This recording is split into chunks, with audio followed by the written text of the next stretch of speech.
My name's Jim.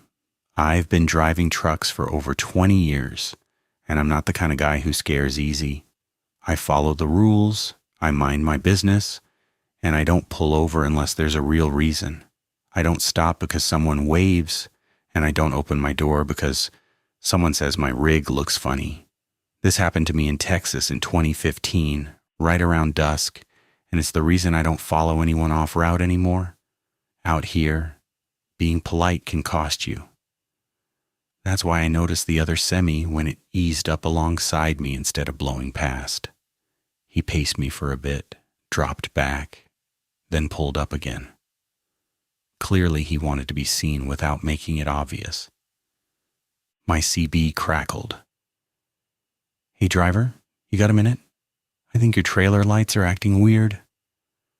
His voice was friendly and calm, the kind of tone that makes you lower your guard. I checked my dash and there were no alerts. Looked in the mirror and everything looked normal. I'd walked the trailer at my last stop, checked connections, checked the seal. Nothing was off. "You sure you got the right truck?" I asked. "Yeah, I'm right behind you. It's serious?" I'd want someone to tell me that line hit the exact spot it was meant to. It turns the decision into a moral one. Ignore him and you're the guy who didn't care. "I'm not stopping on the shoulder," I said. "I wouldn't either," he replied instantly. "That's why I'm saying follow me to the next exit. There's a wide shoulder, safer than here. Follow me." And then he overtook me. That's when my instincts first leaned forward. Normally I would have shut it down right there, but dusk does funny things to judgment. You're still half in routine mode, thinking about miles instead of risk. I told myself, next exit, lights, public space. If it feels wrong, I leave. The exit came up fast, and it wasn't one of the usual ones. There were no bright signs or gas logo glowing from a mile away, just a dark off-ramp and reflectors. He took it without hesitation. I followed. At the bottom of the ramp, I expected pavement. Instead, my headlights hit dirt. A narrow road that didn't look built for semis. "You seeing this?" I asked. "Yeah," he said, "just a little ways, plenty of room to pull off." The way he said it told me he already knew where that room was. We rolled deeper, and the darkness outside my beams felt heavier and heavier. There were no houses, no lights, just miles of open plains. Then I saw two vehicles parked off to the side. One looked like an SUV. The other maybe a pickup. Both dark, both positioned, not abandoned. No hazards, no doors open, no movement. That's when irritation replaced doubt. Mostly at myself for getting this far. The other truck slowed and pulled into a wider patch of dirt ahead, stopping in a way that didn't make sense. "Too far in." "Pull up behind me," he said. "I'll show you." I didn't. I stopped short, keeping my tractor pointed back toward the road. Wheels straight, space in front of me, an exit I didn't have to explain. The SUV was turned toward us like it could swing out and block the road with one move. The other driver's door opened. He climbed down and started walking toward my cab. I couldn't see his hands. He stopped just outside my headlights. His cap was hiding most of his face. "What's wrong with the lights?" I asked through a barely cracked window. He didn't answer. "You gotta pop the door," he said, like it was the obvious next step. Then the pickup's door opened and shut once, like a signal. That's when everything lined up. Two vehicles. One to box me in, one to approach. The semi to keep me cooperative. A 3-person setup. Maybe more. I didn't argue, didn't escalate. That turned situations into challenges. I keyed the CB and spoke loud, like someone was already listening. "Unit 12, confirm my location. I'm off route at an unmarked turnout. Got another driver claiming equipment issue. It wasn't real dispatch language, but it sounded official enough. Then I laid on the air horn, a long, ugly scream that turned the dirt road into noise. The sound bounced off trailers and empty space, announcing that this wasn't quiet anymore. The man took a couple of steps back. I kept the horn going, hit my high beams, and dropped into reverse. Tires crunched grit. For a second, I worried I'd bog down. That's when the pickup truck rolled forward, just half a length, just enough to close space if I'd been dumb enough to pull in behind him. That move told me everything.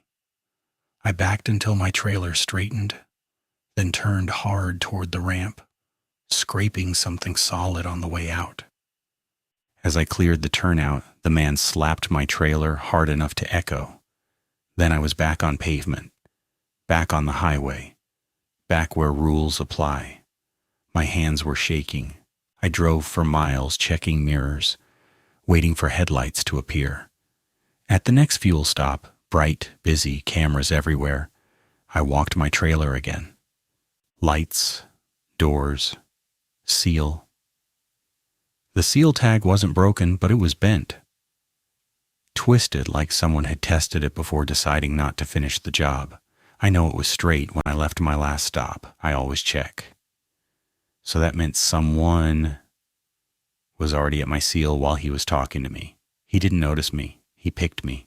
I finished the run but didn't make a report that would go nowhere. I just didn't let helpful voices pull me off route anymore. Out in the country at dusk, some exits aren't really exits. And some drivers already know which one they want you to take. I'm going to tell this the same way I wrote it up for the company afterward. Dates, times, route numbers, who said what? That's how I keep it from turning into something worse in my head. Oregon night 2021. I was mid-run, with a little over 4 hours left on my clock. Light rain, nothing unusual. The load was simple on paper. Drop and hook, in and out, keep the logs clean. I've been a company driver for a long time, so I know the drill.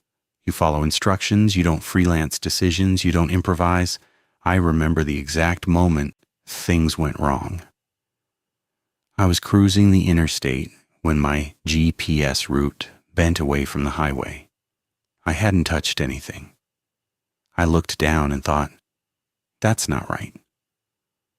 My phone rang through the cab speaker.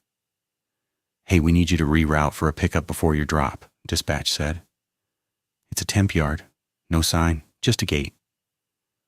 That alone was odd. Our company doesn't do no sign. Everything has a name, a code, paperwork. But dispatch changes plans all the time, so I didn't push back right away. I asked what I always ask. What's the address? There was a short pause like someone scrolling. I'll text it, he said. The text wasn't a real address. It was a set of directions. Highway number, county road, then a private road near a fence line. It even had coordinates, which we almost never get unless something is way out in the middle of nowhere. I tried plugging it in. My GPS didn't know what to do with it. It kept dropping a pin in empty space and rerouting me in loops. I called dispatch back. My GPS can't pull this up, I said. Can you send a yard name or an address? It's temporary, the voice said. No sign, just a gate. You'll see it. So I took the off-ramp they told me to take. At first, nothing felt wrong. 2-lane road, trees, a few driveways. One of those places you just stay alert for deer. Then the houses stopped. The road narrowed. The shoulders dropped into ditches. The only light was my own headlights. I passed long stretches of fencing and the occasional reflective marker nailed to a post, like breadcrumbs with no context. My GPS kept trying to correct me, recalculating over and over like it couldn't admit it was lost. I called dispatch again, partly to cover myself. "I'm on County Road now," I said. "There's nothing out here." "That's it," the voice replied immediately. "You'll see a private road entrance. Go in." I rounded a bend, and my headlights hit a sign. Private road, no trespassing. Beyond it was a gravel entrance cutting into the trees. No lights, no buildings, just darkness. I slowed to a crawl. "Dispatch," I said. "This is Robert. No trespassing." "That's the entrance," they replied. "The signage is old. You're behind schedule." There it was. Pressure. I sat there with my hazards on, rain ticking against the windshield, feeling that stupid compliance itch. You don't want to write up? You don't want to be the guy who refused instructions? That's when I noticed another semi ahead on the shoulder, hazards flashing. The driver was standing outside waving. Truckers don't flag each other down for no reason. Especially not out there. I eased up and cracked my window. "You headed to that temp yard?" he asked. I hadn't answered yet, and he nodded like he already knew. "They sent you there too," he said. I felt that tight feeling right in the chest. "What do you mean too?" I asked. He looked toward the private road. "Guy took that road last month," he said. "Same story. Dispatch reroute." He never made the pickup. I almost laughed. At the moment, it sounded unreal. "They found his truck later," he added. "Empty, doors closed, like somebody drove it there and walked away." I asked about dispatch. He shrugged. Company said there was no record. But drivers talk. That's when he dropped the line I couldn't forget. "If you go in there, don't stop deep. Don't get boxed in. And don't get out for anybody." I thanked him and pulled forward just enough to look compliant. Then I called dispatch again. This time I wasn't polite. "I need your employee ID," I said, "and the load number." Silence. "Then we don't have time for this," the voice said. Same calm tone. "You're behind schedule?" "What terminal are you calling from?" I asked. Another pause. "Just go in." That was it. No dispatcher dodges that question. I rolled toward the entrance slowly. My headlights caught a chain stretched across the road, not rusty, fresh, and a clean padlock hanging from it. Beyond the chain, deeper in the trees, I saw a weak glow, like a dashboard, lit inside a vehicle with its headlights off. Someone sitting there, waiting. I stopped and put the truck in reverse. That weak glow moved. Then the vehicle's headlights snapped on. Full beams aimed straight at my cab. That wasn't an accident. That was a signal. I kept backing up, careful and calm, until I found another entrance in the trees, wide enough for the trailer to enter. I turned and drove until I found a truck stop with lights, cameras, and people. The next morning, my company told me there had been no reroute, no temp yard, no dispatch instruction. My call logs showed I'd called the dispatch number multiple times. When I asked for the recordings, they told me they couldn't retrieve them. Later that day, I got a text from an unknown number. "Next time, don't waste our time." And that was the confirmation I needed. The scariest part was realizing someone knew exactly how to sound official, long enough to make a professional driver drive himself into the wrong place. My name's Amanda. I drive solo over the road, and I was running through Montana in the winter of 2022 when this happened. It was around 3 a.m. at a rest area I'd stopped at dozens of times before. The wind was throwing snow at my rig like it was trying to get inside. My curtains were half drawn the way I always leave them. Enough to block interior light. Enough to keep a thin slice of visibility. Boots lined up by the seat. Keys in the same cup holder they always go in. Phone charging. Pepper spray clipped to the side pocket, same as gloves or wipes. I was doing what solo drivers do when weather turns bad, waiting it out and staying unnoticed. Then I heard the first crunch of footsteps in snow right beside my passenger side.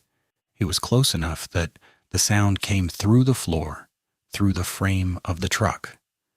At 3 a.m., nobody's out there by accident. I didn't sit up fast or grab the curtain. I stayed still and listened, the way you do when you're trying to decide if a sound fits the environment or doesn't. Rest areas have normal noises, doors slamming, boots heading toward bathrooms, tires hissing on slush. The footsteps didn't move toward the bathroom. They didn't head for another vehicle. They traced a short line along my passenger side, then stopped. I picked up my phone, dimmed the screen, and pulled up the dash cam app. The front camera was useless in the storm, just gray snow and glare. But audio mattered. Proof mattered. I didn't touch the curtain. Another crunch, closer, then a soft metallic click. My passenger door handle, light pressure, like someone checking without committing. And then again, harder, just enough to say, "I'm trying now." I didn't speak. Talking gives away more than silence. I flicked the interior light on and off once, quick, just enough to signal I was awake. The handle stopped. For a second, I thought that might be it. Then the footsteps moved again, sliding along the side of my cab. They were circling it. I pictured someone staying in my blind spots. Using the truck as cover, I flashed my headlights, high beams, then back down. The lot washed white. Snowbanks, picnic tables, the bathroom building, and then went dark again. The footsteps stopped immediately. I checked my mirrors. Nothing moving away, just snow. That bothered me more than hearing someone leave, because it meant they hadn't gone anywhere obvious. I stayed still, listening. Wind, snow, my own engine. Then I heard it again, from a different angle. A step on the driver's side, running board. The cab moved a little. That wasn't wind. I raised my phone and started recording. A shadow filled the thin gap where the curtain didn't meet the door frame. Then a flat slap hit the glass, right where my head would have been if I'd leaned forward. I saw that as a message and decided to answer, so I laid on the horn. A full, sustained blast that tore through the rest area. At the same time, I turned on the headlights. The cab came alive when the gauges lit. I dropped it into gear and rolled forward carefully. As my headlights swept past the snowbank near my driver's side, I caught it for half a second. A crouched shape, low to the ground. Close enough to grab the door again if I'd hesitated. Then it vanished behind the blowing snow. I didn't look back and didn't circle. I drove to the nearest large truck stop with full lighting and cameras that meant something. When I parked, I watched my mirror for hours. Thankfully, nothing followed. Inside, I acted normal on purpose. Bought coffee, nodded at another driver, didn't tell the cashier a story that would turn me into the shaken one. Back at my truck, reviewing the dash cam, the audio caught everything. The handle test, the second try, the slap. The video showed nothing but snow and light. Storms erase things, tracks, shapes, direction. They turn the world into a blank page where someone can stand inches from you and disappear. After that night, I stopped parking at rest areas during storms if I had any choice. I'd rather sit in a crowded lot under harsh lights than wait alone in a whiteout pretending quiet means safe. Because sometimes quiet just means someone is close enough to listen and patient enough to wait. That was Kentucky, 2007. I was running regional nights, same routes, same stops, same everything, When you drive the same lanes long enough, places stop feeling like destinations and start feeling like furniture.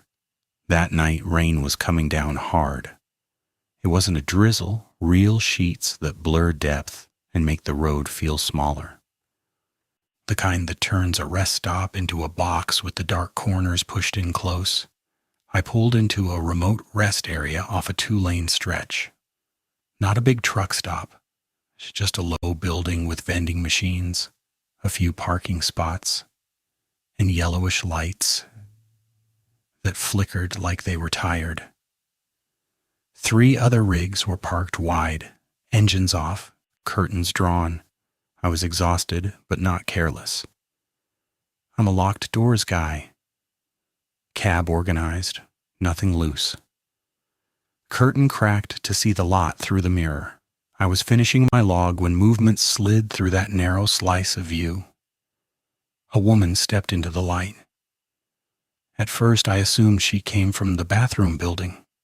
That's what my brain wanted. But she wasn't walking from that direction. She came from the darker side of the lot, where the light faded and rain turned everything into streaks. She walked straight to my truck. I did not expect that. She stopped right under my driver window, so close that I couldn't see her whole body without leaning forward. And leaning forward meant putting my face near the glass. She knocked. I stayed still, watching through rain distortion. Faces look strange under mirrors and heavy rain. She knocked again. I cracked the curtain a little more, trying to see her hands. I couldn't. The mirror angle and rain made sure of that. "Hey," she called. "I'm sorry, can you help me?" My phone died. My ride left. "I just need to call someone." Her voice sounded normal, like customer service normal. I waited a beat and then used my driver voice, the one that sounds firm without sounding aggressive. "Ma'am, step back toward the light." She didn't move. "I need to see your hands." She looked at me like the request confused her. "I'm not going to hurt you," she said. That line always sticks out. People who mean no harm don't usually say it out loud. "Just crack it," she added, "just an inch." She stayed planted exactly where visibility was worst, where rain and mirror warped her face and hit her hands. I noticed then that she wasn't shaking. She was wet, sure, hair stuck to her cheeks, but her posture was relaxed. Behind her, something moved. At first, it was barely anything, movement that didn't match the rain. The rain fell straight. This moved sideways, low near the edge of the lot. Then it was gone. I reached for my phone. Her eyes dropped instantly to my hand. That's when I realized she was tracking my movements the whole time. "I can call for you," I said. "I'll call the sheriff." "No," she said quickly. "Please just open the window a little. I don't want to make a scene." I hadn't mentioned a scene. She had. I looked past her again. The rain made distance hard to judge, but I could see a parked car farther out, lights off. And then my brain, tired, social, stupid, decided to compromise. Just crack the window 1 inch. See what she does. That was the second I should have rolled out. I hit the switch and lowered the window enough to make a thin gap. Door stayed locked. My shoulder stayed against the door. Rain rushed in immediately. "Thank you," she said, and her voice changed. Less pleading, more satisfied. "Step back," I started. Her hand shot up fast, reaching for the gap like she meant to grab the edge and pull. At the same time, the rain behind her moved again. This time it didn't vanish. A second figure stepped into the light behind her. Bigger, with a hood up and face low. The woman dropped the act completely.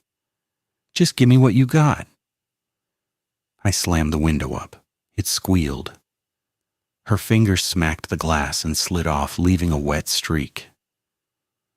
The second figure started running toward me. I yanked the air horn. The sound tore through the rest stop and the woman got off the truck steps.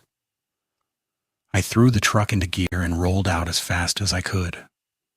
In my mirror, I saw the second figure melt back into the direction of the parked car.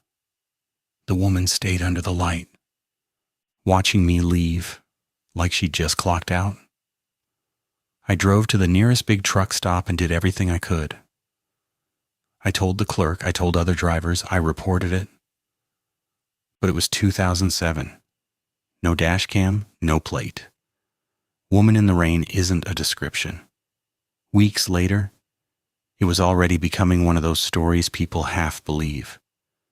Then one night at a different lot, I saw her again. Or someone who moved exactly like her. Same stance, same distance from a driver window, same way of choosing the spot where mirrors distort faces and hide hands. She knocked on another truck. I saw the driver inside hesitate, having the same argument I'd had. Don't be rude, don't overreact. I didn't wait to see what happened next. I got back in my cab, yanked the air horn, and left. In the mirror, I saw the other driver leaving behind me. He got the message. What I learned that night wasn't just don't help strangers. It was this. Some people don't ask for help because they need it. They ask because they know it opens doors. I've slept in more parking lots than I can count. I've eaten meals with my steering wheel pressed against my gut. I've watched enough sunrises through dirty glass that they stopped feeling special a long time ago. So no, truck stop bathrooms don't scare me. They annoy me. They smell bad. They make me wish I'd planned my stops better. But fear? Not usually. That changed in New Mexico in 2016.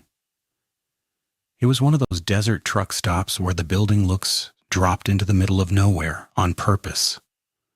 Flat land, no trees, just scrub wind and a few lights fighting the dark.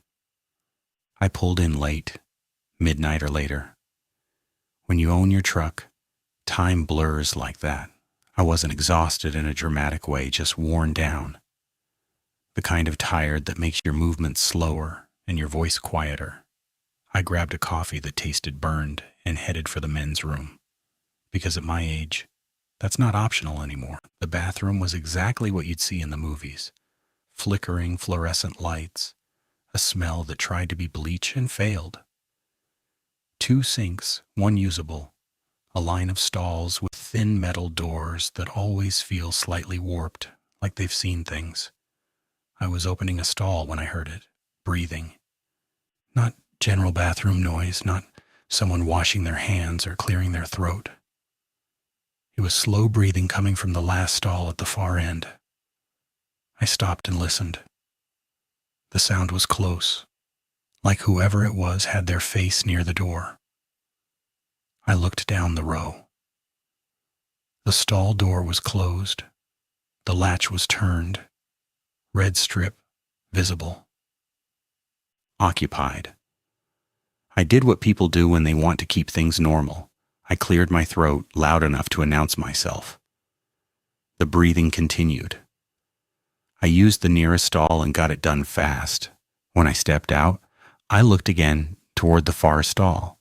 I was curious, and you know that's a hard thing to shut off. When I looked, I noticed there were no feet.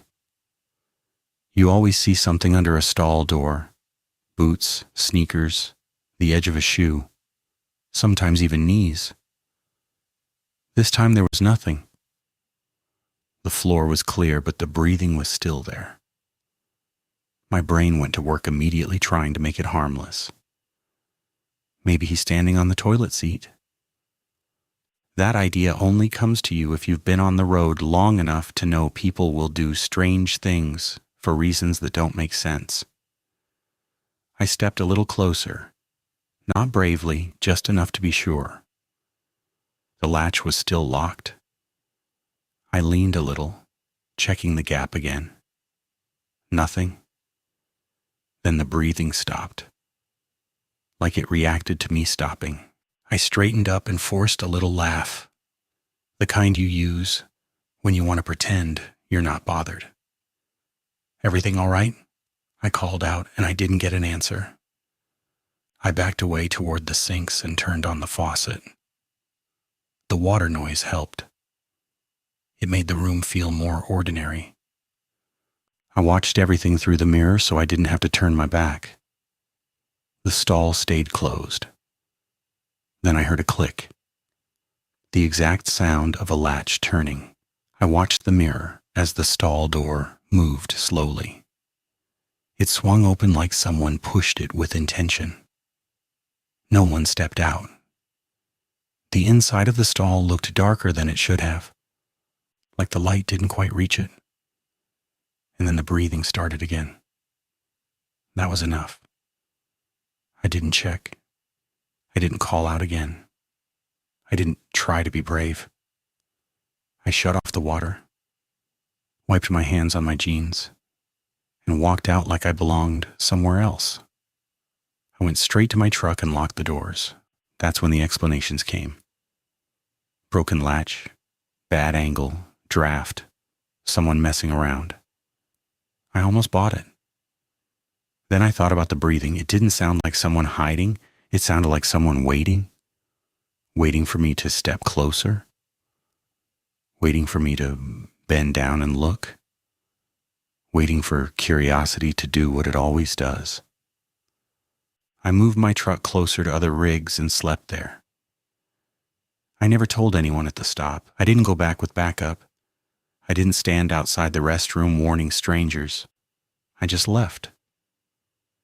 And now, years later, when I hear something in a truck stop bathroom that doesn't fit, I don't investigate. I don't need to know. Once you've seen a stall door open on its own while the breathing is still inside, logic stops helping.